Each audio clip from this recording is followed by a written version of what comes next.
Whoa, watch out. This horror is too much for you. Go back to reading baby books like Nosferatu and The Truth, because there's no way you're getting into the salty spittoon with a library like that. If your literature doesn't have at least 3 blended anus milkshakes and 90 pages of skull fucking, don't even speak to me. Your beta energy is literally making my bones soft. That's right, we're taking a peek into the wild and wacky world of extreme horror. Okay, enough of that. In all seriousness, there's horror, and then there's extreme horror! I'm done. Really. As with any genre, there are artists in media that push the boundaries of what's acceptable or tolerable to the public eye, and horror provides the most visceral examples of this. For every mainstream classic like The Shining or The Conjuring, you have films that fly relatively under the radar. Think Cannibal Holocaust or The Human Centipede. While these films often have smaller budgets and narrower distributions, the trade-off is greater creative freedom to really test what can be portrayed on screen. The violence and gore is up to 11, and human suffering is molded like clay to form stories that often feel more like endurances than experiences. Mainstream horror also has violence and gore and suffering. But I think the key word in distinguishing the two is balance, or maybe imbalance. While mainstream horror weaves in those things as tactics, with extreme horror, those things are the tactics. There are no gratuitous scenes when the fundamental bedrock of the product is gratuitousness. An academic might say there's a countercultural aspect to extreme horror, as commentary on artistic expression, censorship, and double standards. A cynic might say that it's exploitative trash that only serves to fulfill morbid baseline pleasures. But that conversation's not for this video. Literature has seen its own similar subculture of extreme horror emerge, and perhaps the most widely known and notorious example of extreme horror lit in the modern day is Aron Beauregard's The Slob. It's been highlighted as a masterpiece, yet disparaged as garbage. Shocking, yet try-hard. Egregious, yet tame. With an ending so obscenely ludicrous, it merits its own separate video.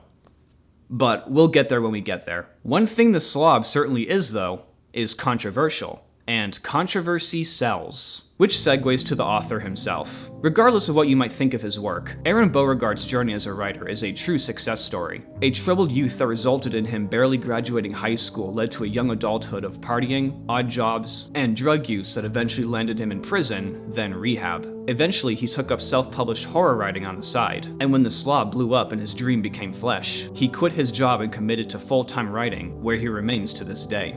This guy is starting to sound like the Quan Millz of horror. It's safe to assume the darkness of his past contributed to his very particular style of horror. Whether that translates to quality, however, is another matter. Good lord.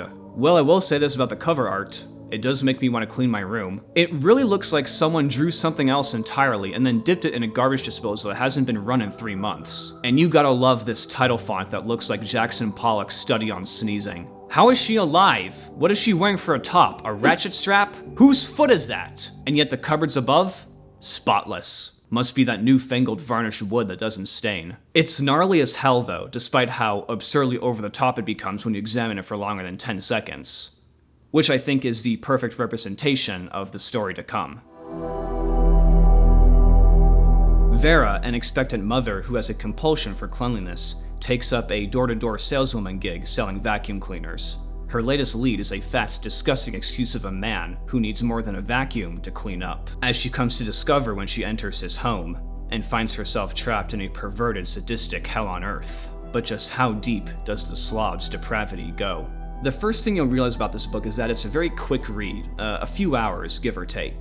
And that's fine because any longer and the true hollowness of its contents would really start to bite. But I'm being too mean. Arguably, the first third of the book, which details Vera's backstory, is the best. There's a very earnest and poignant way that Beauregard sets up her character. It's understated yet efficient. She grew up in a home full of broken people whose dysfunction manifested in an unclean house, and Vera took to cleaning it so she could break free from their hold and become a normal person. Fast forward to her meeting her wheelchair-bound husband Daniel, deciding to sell vacuum cleaners after her compulsion is triggered by a door-to-door salesman, and winding up in the titular Slob's house, and the true horror of the book begins. The Slob's pretty much running a torture factory where young women are locked in his house and tenderized and assaulted and violated before either being eaten or ground into canned meat.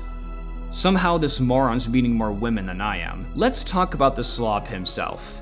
His character is defined almost entirely by how gross he is. There are pages worth of descriptions detailing literally every visible part of his body, and while it certainly paints a vivid portrait, there isn't much more to him beyond he's fat and gross and sadistic. He says maybe 10 words throughout the whole book, and the rest of the time he's just eviscerating Vera and the other unfortunate women in the house.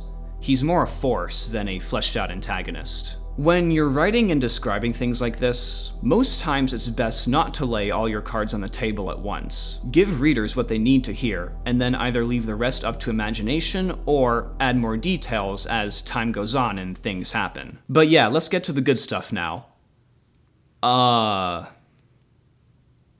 It is stuff. Aron Beauregard has this gift of just squeezing out every excruciatingly juicy detail from that sour lemon until you can't taste it anymore. The tortures Vera endures are so unrelentingly vivid, you can almost smell it.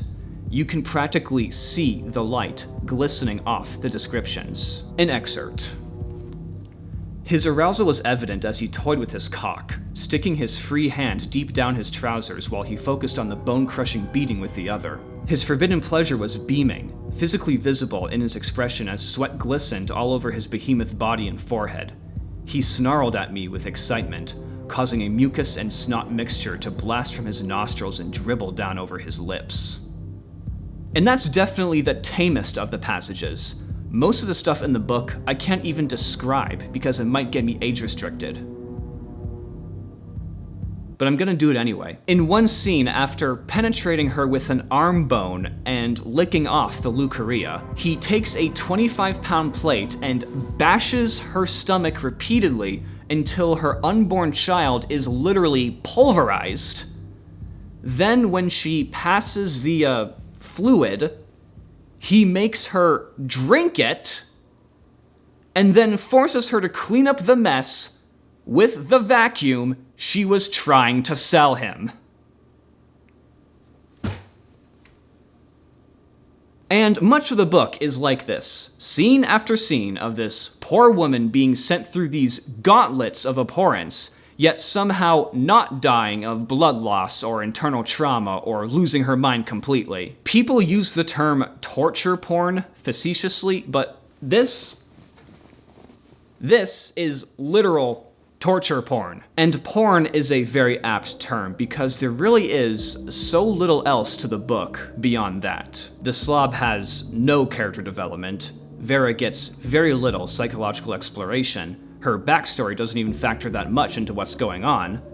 The primary goal of the book is to gross you out. And one could argue that's the point, and Aron Beauregard is aware of this. But that doesn't automatically improve the quality. Let's compare it to another book, Nick Cutter's The Deep. This book also has extremely graphic imagery that, while not as deliberate as The Slob, still elicits similar feelings of nausea and discomfort. The difference is, its horrors service the plot, and are balanced by well-rounded narrative and psychological development. The horrific scenes are stops on the journey, not the journey itself. That said though, there's no denying there's skill at play here, with the vocabulary, the level of detail, and the narrative voice. In a less well-written book, the disgusting scenes would definitely have been less effective. I wouldn't even call this a bad book, rather a difficult one. While uncompromising and raw, the trade-off is other attributes that make better books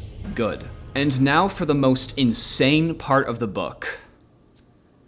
The ending. Guys, I'm not kidding. Find somewhere to sit so you don't feel dizzy. Swallow whatever it is you're drinking so you don't spit it all over your screen. Ready?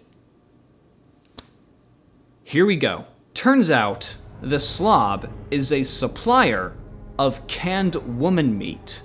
The label literally reads, "Tender Young Girl." And who is his client?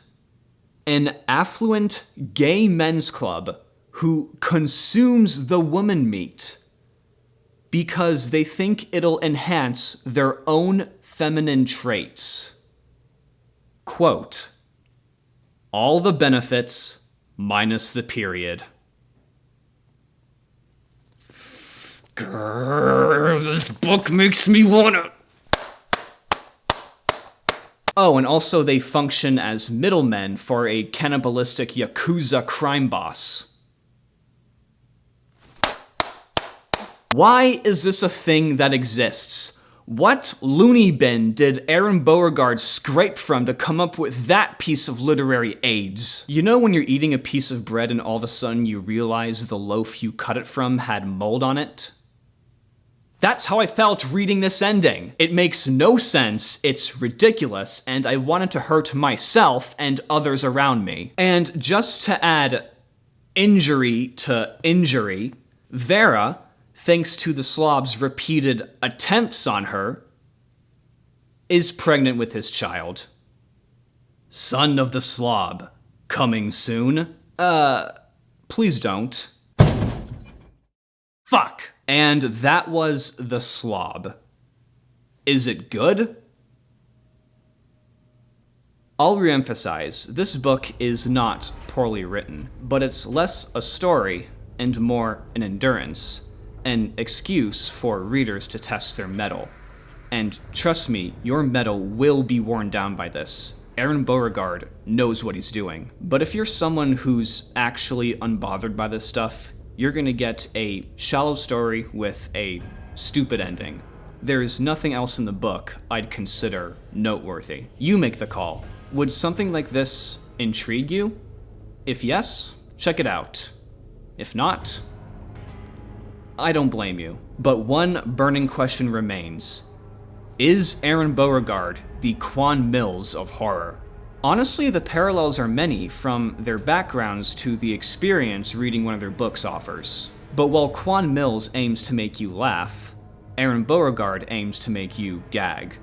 And those goals require very different tactics. So while the similarities are there isn't much opportunity for crossover. Regardless, the Slob gave me a lot to talk about, so in that respect, I'm glad I read it. Take care, everyone. I'll see you all next time, and have a very happy Halloween.